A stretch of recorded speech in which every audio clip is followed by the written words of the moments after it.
Wow. Ang ganda na ng gulay. Ang ganda na. Ang ganda ng okra. Oh, mayroon na agad bunga. Maliit nga. Ng okra. Di, lalaki pa yan. Ha? Lalaki pa yan. Hindi, di ba? ganyan na siya. Lalaki pa yan. Yang bunga, lalaki pa yan. Ano, alis na tayo? Hintay ko lang si ate. Doon ka baga.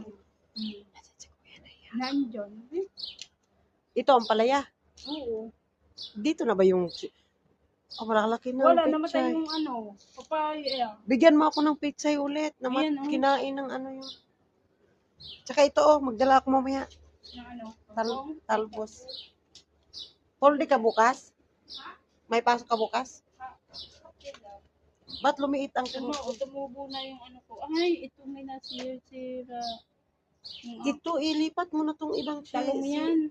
Talong yan? Talong, sili to. Ayo, sili. Talong ka dyan. Sili yan. Maganda siya. Ang labo na nga ng ano eh. Oh, okay yung kalabasa pag ganito. Hindi. Baka doon hindi magbunga kasi dikit-dikit. Saan Bubunga kaya yan? Bubunga to. Hindi nga. Binawasan ko na nga yan. Okay lang to. Tama na yan. Hindi Malaki nga. na kasi. Oo. Sarap nga na. Huwag mo kasi Kinuhanan ko na nga yan. Sabi nila, babawasan ko daw kasi baka daw hindi bumunga. magbunga yan. Ang kaanamaringa, mayroon na. Ayan. O Paano yan, ba yan? magiging bulaklak na yan. Ah. Ang ganda ng sa inayos ko ngayon sa aking alugbati kahapon din naakyat ko kasi Inano ko nga nag-absent dito para dyan yan, ano, tumaas. Sa akala ko dito tinaniman mo ng ano. Paano? Oo nga, dapat palalagyan ko dito ng pinaka-ano, gano'n, no? Oo, Wala na kasi itong puno. yung ganito ba, yung mga kahoy-kahoy na ano. Paano ko O, di ba? Ang malunggay, buhay na buhay. Yung sa akin nga,